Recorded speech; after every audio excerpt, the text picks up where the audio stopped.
안녕하세요. 대구에서 반도체 업종과 IT 산업 담당하고 있는 임주성입니다. 5월 29일 레이저셀 리뷰 진행해 보도록 하겠습니다.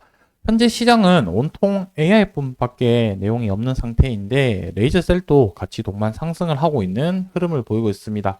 자, 왜 도대체 오늘 주가가 이렇게 상승을 하고 있는지, 그렇다면 AI랑 레이저셀에 어떤 인과관계가 있는지에 대해서 한번 좀 살펴보도록 할 거고요. 그리고 추가적인 상승을 위해서 또 다른 모멘텀들이 어떤 것이 있는지, 그리고 앞으로 어떤 부분을 잘 지켜보면 좋을지에 대한 포인트들 한번 말씀드릴 예정이고요. 마지막으로는 앞으로 이제 차트가 어떤 기준으로 좀 시나리오를 세우면 좋을지, 그러니까 하락을 했을 때는 어떤 구간이 지지가 될 수 있는지, 반대로 상승을 하게 되면은 어느 구간에서 저항받을지, 이런 부분들을 한번 체크해 볼 테니까 좋아요, 구독 한 번씩 눌러주시고 영상 시청해 주시면 감사하겠습니다. 자, 오늘 지금 이제 주가 상승하고 있는 내용을 보면은 블랙웰이라는 게 이제 무엇이냐면은 엔비디아, 우리가 알고 있는 엔비디아의 AI 칩을 블랙웰이라고 하죠. 그래서 이 AI 칩을 양산을 하기 위해서 파트너십을 강화를 했다라는 뉴스 기사가 나오게 되었습니다.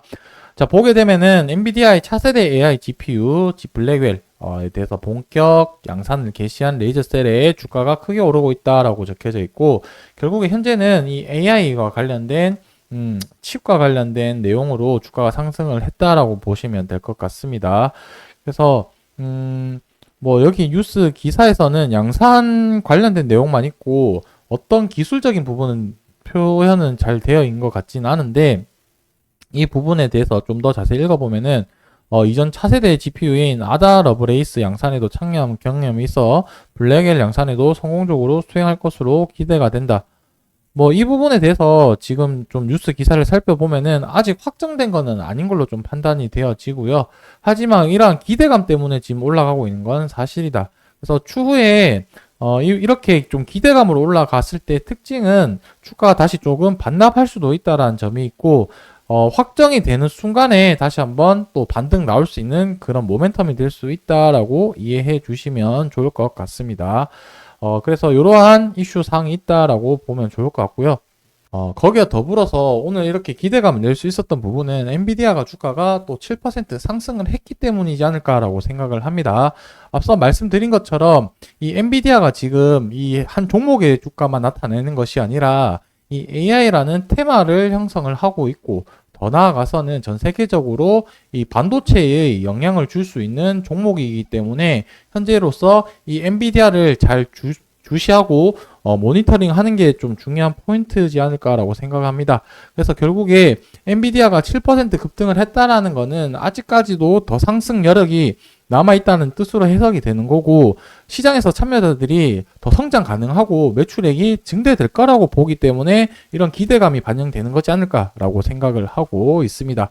자, 그래서 이렇게 돌파한 이유가 또 무엇인지 이렇게 뉴스 기사에 자세하게 나오고 있는데, 가장 좀 포인트만 여기 적어놨거든요. 이제 읽어보면은 이제 테슬라 최고 경영자 일론 머스크가 엔비디아 칩을 이용을 하겠다, 이런 부분들이 나와 있고, 뭐 추가적으로 얘기를 하자면은 이 AI가 결국에 나아가는 방향은 결국에 자율주행 쪽으로 가지 않을까라고 생각을 하고 있는데, 이 테슬라도 그러한 생각으로 좀 진행하는 거지 않을까라고 생각을 합니다.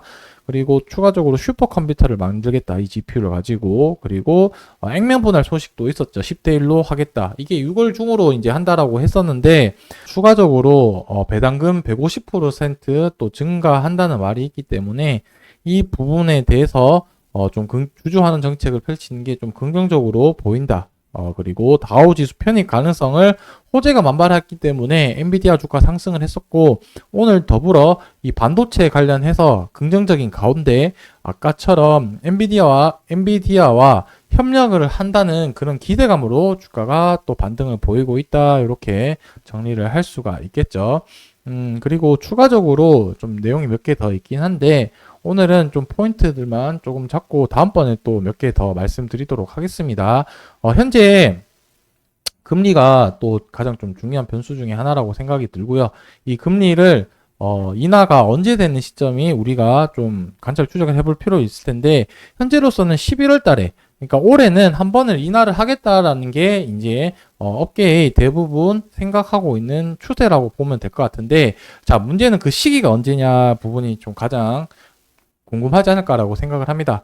자, 현재로서는 이 패드워치에 나와 있는 자료는 9월에 되어 있지만 저는 9월 달에 금리 인하할 가능성이 높아 보인다. 그 이유는 현재 바이든 정부에서 정책적으로 대선하기 전에 이러한 자기가 사용할 수 있는 카드 모두 사용하지 않을까, 이런 부분들에 서민들의 조금 더 생활 안정을 위해서 이런 카드를 쓰고 11월에 대선에 돌입하지 않을까라고 생각을 하기 때문에 이용할 거 11월에 안 하고 대선 전에 9월 달에 할 가능성이 높지 않을까, 이렇게 생각을 합니다. 뭐 이 부분이 뭐 정답일지 아닐지는 모르겠지만 뭐 9월 달에 하게 되면 한두 달, 빠르면 두세 달 정도 다음 달부터 해서 주가에 금리 인하 기대감으로 시장에서 반영될 가능성이 높기 때문에 이 부분 같이 모니터링을 하면서 체크해보면 좋을 것 같다는 생각이 듭니다. 오늘 주가가 그래도 한 최대 9.9% 정도 상승을 했었는데, 앞서 본 것처럼 기대감으로 전망이 된다라고 하니까 많은 거래량이 동반된 상승이 아니죠. 그러니까 이 부분은 충분히 반납될 상승분을 반납할 가능성이 있다 정도만 좀 이해를 해 주시면 좋을 것 같고요. 중요한 위치나 지지 라인들 한번 좀 살펴보자면은, 일봉 기준으로 봤을 때는 노란색 선이 지금 20일 이동 평균선이고 초록색 선이 240일 이동 평균선인데, 지금 이렇게 일봉이 이런 식으로 있다 보니까 어떤 구간이 저항 라인이 잘 보이진 않을 때는 저는 분봉으로 15분봉 좀 잘 확인하는 경향이 있습니다.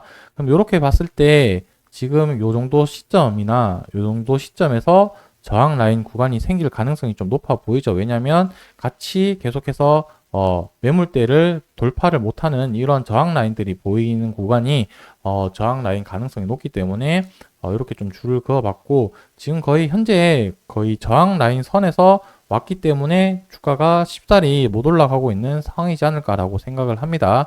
제가 뭐 굳이 가격을 얘기를 하는 부분은 하지 않는 부분은 여러분들이 한번 더 좀 체크를 해 보시라고 하는 부분도 있고, 가격을 얘기를 하게 되면은 제가 뭔가 이제 이 종목에 대해서 가격적인 얘기를 하게 되면 제 의도와 또 다르게 비춰질 수 있으니까 그렇게 좀 참조만 해 주시면 좋을 것 같습니다. 그리고 의미 있는 부분은 이번 주 주봉 11선이 다시 한번 돌파를 하면서 주봉 11선에서 위에서 안착하려는 그런 모습들을 보이고 있기 때문에 앞으로 몇 주 정도 더 지켜보면은 박스권을 돌파를 하면서 지난 이때 고점까지 한번 터치하러 갈 가능성이 있지 않을까, 이렇게 좀 조심스럽게 생각을 해봅니다.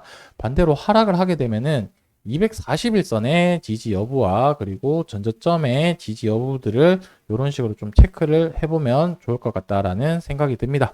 그리고 레이저셀의 오늘 주요 내용들은 여기까지 설명드리고 추가적인 내용은 또 다음번 영상에서 인사드리도록 하겠습니다. 감사합니다.